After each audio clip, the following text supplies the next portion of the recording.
आज का हमारा विषय है महानदी मैदान या महानदी बेसिन। इस महानदी बेसिन को अगर देखा जाए तो इस महानदी बेसिन का फैलाव लगभग 50.34% छत्तीसगढ़ में फैला हुआ है। ये जो महानदी बेसिन है लगभग 50.34% फैला हुआ है। और अगर इसका मुख्य भाग देखा जाए तो छत्तीसगढ़ का 3 संभाग इसके अंतर्गत आता है, जो है रायपुर संभाग, रायपुर, दुर्ग और बिलासपुर संभाग। ये तीनों संभाग इस महानदी बेसिन के अंतर्गत आता है। अगर इस महानदी बेसिन को देखा जाए तो इस महानदी बेसिन को मुख्यतः दो भागों में बांटा गया है।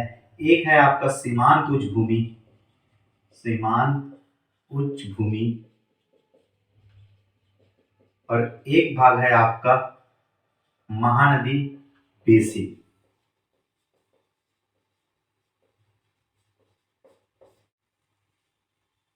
इस महानदी बेसिन में इस या छत्तीसगढ़ के मैदान में सबसे पहले हम सीमांत उच्च भूमि को पढ़ना चालू करेंगे।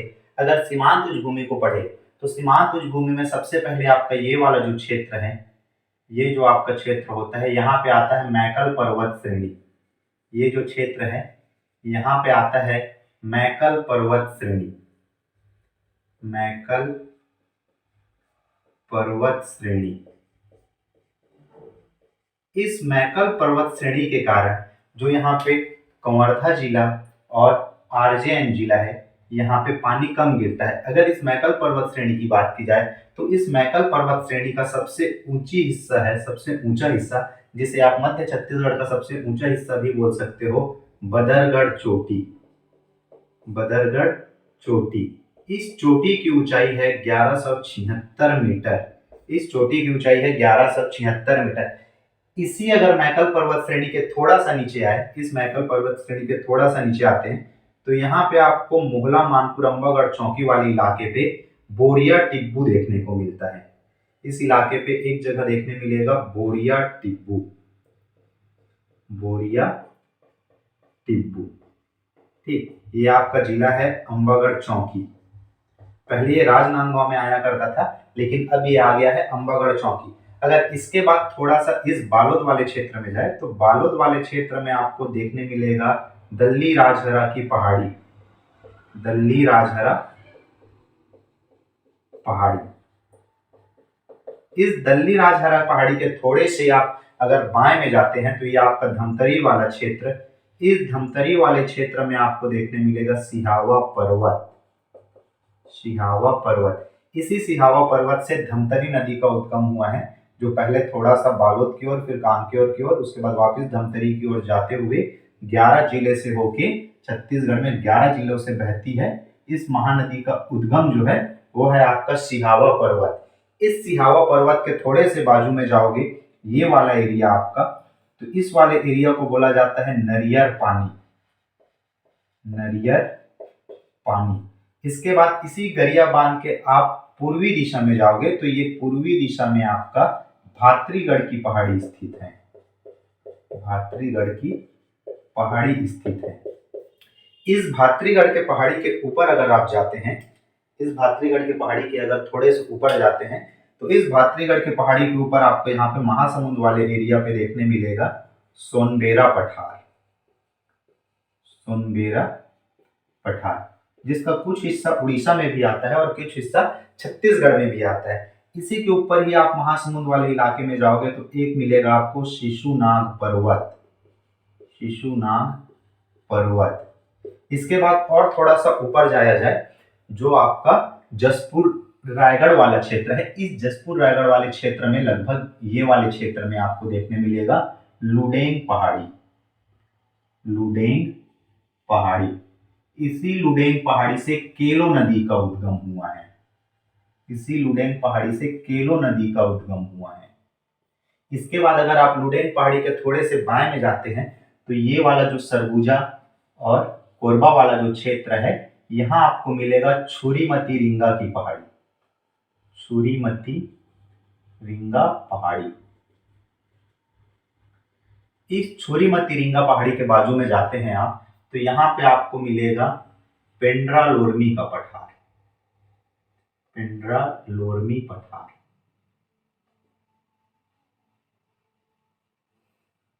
इस अगर छुरी मतिरिंगा की पहाड़ी को देखें तो इस छुरी मतिरिंगा की पहाड़ी के पश्चिम दिशा में हसदेव नदी बहती है। पश्चिम में हसदेव नदी, इसके पूर्व में मांड नदी बहती है और उल्टी डायरेक्शन में बीचों बीच रिहंद नदी बहती है।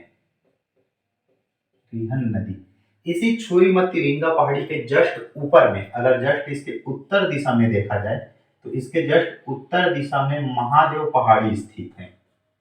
इसके जस्ट ऊपर दिशा में महादेव की पहाड़ी स्थित है। और अगर इस छुरी मतिरिंगा के दक्षिण पश्चिम में देखा जाए, ये जो है दक्षिण पश्चिम क्षेत्र है, इसमें अगर देखा जाए तो यहाँ पे आपको कोरबा बेसिन देखने को मिलेगा। कोरबा बेसिन, इस कोरबा बेसिन के अगर ऊपर थोड़ा सा जाते हैं, या फिर आप बोल सकते हो कि ये जो छुरी मतिरिंगा की पहाड़ी है या छुरी उदयपुर की पहाड़ी है, उसके अगर आप बाजू में जाते हो तो आपको पेंड्रा लोरमी का पठार देखने मिलता है, जो कि है पश्चिम दिशा में। इसके पूर्व में बह रही है मांड नदी, पश्चिम में बह रही हसदेव नदी, बीचों बीच बह रही है रिहंद नदी और इसके ऊपर में है जस्ट महादेव पहाड़ी। उसके बाद अगर आप इस मैकल पर्वत श्रेणी को देखते हो तो मैकल पर्वत श्रेणी की सबसे ऊंची चोटी 1176 मीटर है, जो आपका कवर्धा जिले से संबंधित है। इस मैकल पर्वत श्रेणी का फैलाव जो है वो राजनांदगांव और कवर्धा में है। पहले ये अंबागढ़ चौकी, राजनांदगांव जब से अंबागढ़ चौकी अलग हो गया है, यहाँ पे बोरिया टिब्बू पहाड़ी आती है। इसी मैकल पर्वत श्रेणी को अगर मैं देखूं तो 3 भागों में विभाजित किया जाता है। इस मैकल पर्वत श्रेणी को 3 भागों में विभाजित किया जाता है।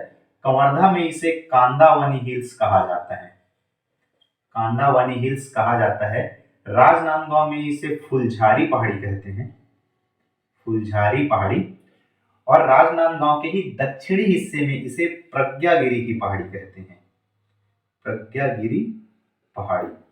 इस प्रज्ञागिरी पहाड़ी पे ही गौतम बुद्ध की प्रतिमा स्थित की गई है, गौतम बुद्ध की प्रतिमा स्थित की गई है, जहां प्रत्येक वर्ष 16 फरवरी को मेले का आयोजन किया जाता है। और प्रज्ञागिरी के पहाड़ी में आपका डोंगरगढ़ माता का मंदिर है, डोंगरगढ़ में जो बमलेश्वरी माता का मंदिर है, बमलेश्वरी माता मंदिर।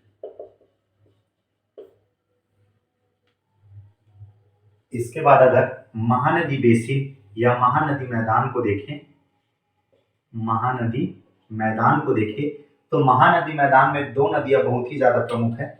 एक तो पहली आपकी महानदी आ जाएगी, जो यहाँ से धमतरी से निकलते हुए जाके अरब सागर की खाड़ी पे गिर जाती है, ये है महानदी। और यहाँ से एक आपका जो राजनांदगांव के बाजू से है, यहाँ से आपका एक नदी निकलेगा शिवनाथ नदी, और ये जाके सिवरी नारायण में विसर्जित हो जाएगी महानदी पे, सिवरी नारायण। ठीक, ये है आपका शिवनाथ नदी। अब इसी के आधार पे महानदी बेसिन को बांटा गया है। महानदी बेसिन को अगर ध्यानपूर्वक देखा जाए तो महानदी, ये जो महानदी है, इस पार के क्षेत्र को, ये वाला जो आपका क्षेत्र है, इसे महानदी पार का मैदान कहते हैं, महानदी पार का मैदान। इस वाले क्षेत्र को शिवनाथ महानदी दोआब कहा जाता है, शिवनाथ महानदी दोआब कहा जाता है। और ये जो आपका कवर्धा रायपुर वाला क्षेत्र है, इसे शिवनाथ पार का मैदान कहते हैं, शिवनाथ पार का मैदान। ठीक है, महानदी अगर देखा जाए तो महानदी पार का मैदान, शिवनाथ महानदी दोआब और शिवनाथ पार का मैदान। इसके बाद अगर आगे देखा जाए तो ये वाला जो हिस्सा है, ये जो पूरा हिस्सा बचा हुआ है, इस हिस्से को धमतरी महासमुंद उच्च बेसिन कहा जाता है, या फिर धमतरी महासमुंद मैदान भी कहा जाता है, धमतरी महासमुंद मैदान। इसके नीचे अगर आप जाते हो ये वाले हिस्से पे, इस वाले हिस्से को दुर्ग सीमांत उच्च भूमि या दुर्ग उच्च भूमि कहा जाता है, इस वाले हिस्से को। इसके नीचे आप जाओगे यहाँ पे तो आपका कांकेर वाले इलाके पे चरामा है, चरामा। और इस वाले इलाके पे जाओगे तो यहाँ पे आपका केसका, जो कि दंडकारण्य का हिस्सा है, यहाँ पे आपको केस्ट्राल देखने मिलेगा। ये पूरा हिस्सा मैकल पर्वत श्रेणी का था। इसके ऊपर अगर आप जाते हो, इसके ऊपर जाते हो तो ये वाला आपका एरिया पूरा पेंड्रा लोरमी का पठार है। ये वाला पेंड्रा लोरमी पठार, इस पेंड्रा लोरमी के पठार में ये वाला पूरा हिस्सा आपका बिलासपुर रायगढ़ का मैदान है। बिलासपुर रायगढ़ का मैदान है। उसके बाद इसे और देखा जाए तो ये वाला जो हिस्सा है आपका कोरबा बेसिन कहलाता है। कोरबा बेसिन। इस कोरबा बेसिन के बाद अगर आप बोले तो ये वाला थोड़ा सा हिस्सा हसदो रामपुर बेसिन, हसदो रामपुर बेसिन जो पूर्वी बघेलखंड के पठार का हिस्सा था। और इसी के जस्ट नीचे आपने देखा छुरी उदयपुर की पहाड़ी, छुरी उदयपुर पहाड़ी। अब पूरा अगर नक्शा एक साथ बनाया जाए और अगर इसको पूरा नक्शा को एक साथ देखा जाए तो यहाँ पे आपको मैकल पर्वत श्रेणी देखने मिला था। ये वाले हिस्से पे मैकल पर्वत श्रेणी, यहाँ पे आपको देखने मिला था इस वाले क्षेत्र पे पूरा दल्ली राजहरा पहाड़ी, राजहरा। इसके बाद यहाँ पे आपको देखने मिला था दल्ली राजहरा के बाद ये वाला जो एरिया था नरियर पानी, ये वाला हिस्सा था भात्रीगढ़ पहाड़ी, ये वाला हिस्सा था आपका सोनबेरा पठार, सोनबेरा पठार। ये वाला हिस्सा था आपका महासमुंद की उच्च भूमि शिशुपाल पहाड़ी या शिशुपाल पर्वत।